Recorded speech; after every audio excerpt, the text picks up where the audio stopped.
everybody, stick makes the athlete from the backyard garden. And it's a beautiful season in the Phoenix area because the weather's starting to cool down. From the mid-90s now, it's going to be high 80s next week. If you live in the desert, Phoenix, Arizona, like I do, this season, the fall, and on into May next year becomes the best month for growing your garden. Both your fruit trees and your garden behind me. Check this out. This is all the Egyptian spinach, and all these leaves are edible. So I find myself doing this. This is so delicious. I think that this Egyptian spinach, also called molokhia, is much more delicious than Swiss chard is. Just for me, Swiss chard has a little bit of salty taste to it. This is just tender and nice and grows all the summers. A plant that loves the heat. And look how big this is. I mean, I'm over 6 feet tall, and this guy is probably pushing 8, 9 feet tall. And believe it or not, this was a little tiny itsy bitsy green seed back in April. And so from seed to this in about 6 months. It's an incredible plant. And loves the heat. Only start growing well if the heat hits it. So I turn into a cow. I just raise in the garden.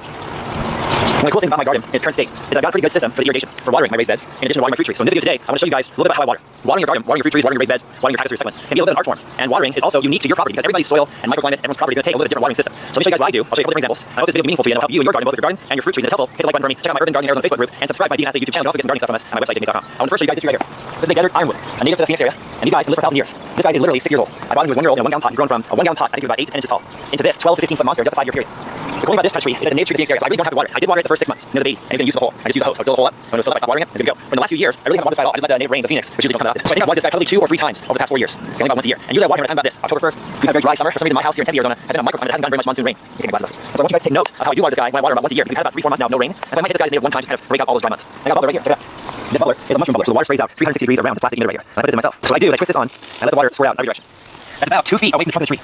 And as the tree gets bigger and more mature and more dense, what I'll do is I'll keep pulling this emitter farther and farther away. So maybe like once a year, maybe once every 2 years, I'll dig down, I'll cut the pipe, and I'll pull it back a foot. So I want to keep encouraging the root system of the tree to chase the water. If I water right against the trunk of the tree, then his roots will never be encouraged to grow out.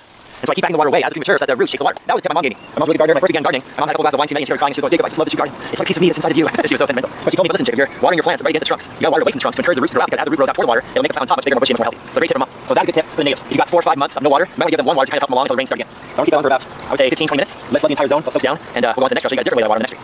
So next I'm going to show you guys my avocado tree because it's a totally different animal than the ironwood tree. The ironwood's native, it's tough, it takes monsoon, winds, rains, any season that Phoenix has to throw it, it takes care of it. It's native. Avocado trees are not necessarily native, but this one's supposed to be getting air. We call it Arizona avocado because it comes from a mother tree that's been in Arizona for over 100 years. And this guy is in year 2 in the ground, he's already taken a couple winters and he just got through his second summer, doing very nicely. I also have a bottle of this guy down here, check it out. It's right here. And if I twist this guy on, it will put out that mushroom spray as well. The cool thing about this area is that this water hits the pineapple guava called the gilla, which is all this bush over here. It hits the avocado, which is got 2 parts. See the 2 parts right here? That's all avocado. And it also trickles down and hits this bonanza miniature peach I just planted about a year ago. So bonanza peach, the avocado, and the pineapple guava, and this pinto palm called jelly palm. Right in front of the camera, you guys see this jelly palm.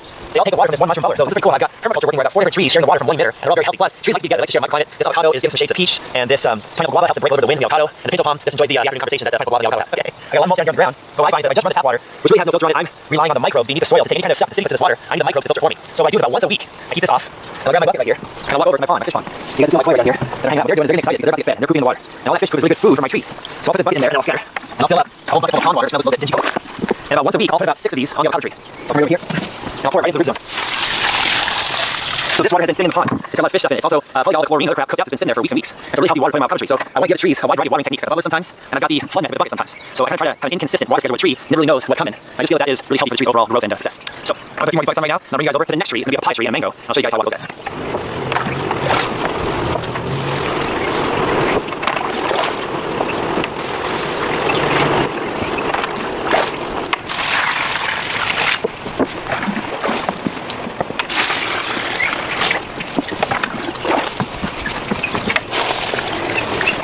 Let's talk really quick frequency of water. This avocado tree is in the Phoenix area, so it needs more water than I would use out in Florida or California. So for me, in the Phoenix area, I'm watering this guy every other day, so about 4 days a week throughout the entire hot months of the summertime. I have a second avocado in the other corner of the yard that has a totally different need for water. Okay, so I found out through watching this plant for the first year growing around that it needs about water every once or twice a week in the winter, and about every other day, about 4 times a week in the summertime. And sometimes I can go to Monday water, Tuesday water, Wednesday no water, Thursday water, Friday water, Saturday no water. I'll do 2 days on, 1 day off sometimes to kind of mix up the frequency and the schedule of the water.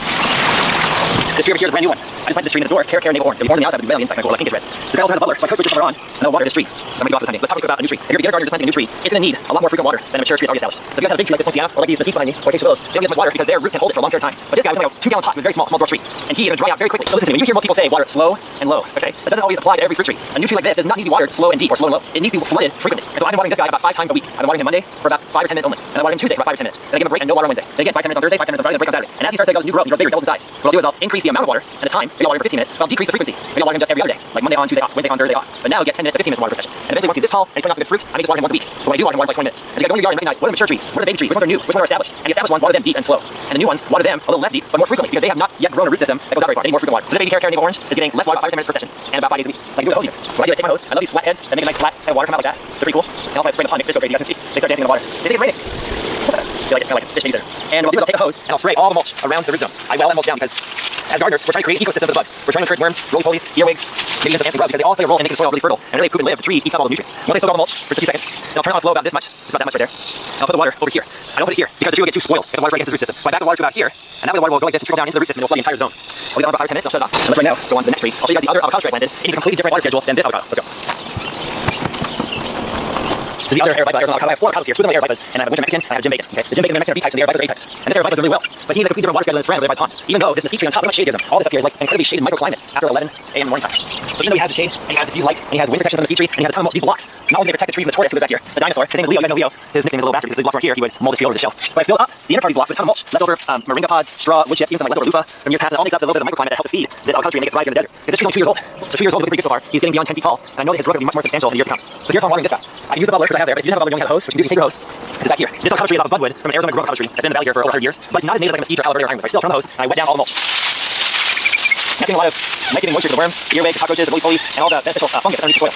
Then I can see how the ground slopes this way, and it goes from me and it goes away from me that way. So I set the hose on the lower setting about like this much. See that? Just about like that much flow. That's not too bad. I lay it about right there, away from the trunk. And now this is going to drain all down toward the tree and it's going to fill the entire well and flood the entire root system. What I have to figure out about this tree is that this tree is much more thirsty than the sister tree by the pond. The avocado tree by the pond needs water during summertime, about 5 times of the season, about every other day. But this one needs water every day. So every morning about 8 o'clock in the morning, my water for about 20 minutes. I'm about that rate of flow. And if I don't do that, what I'm seeing is that all the leaves droop.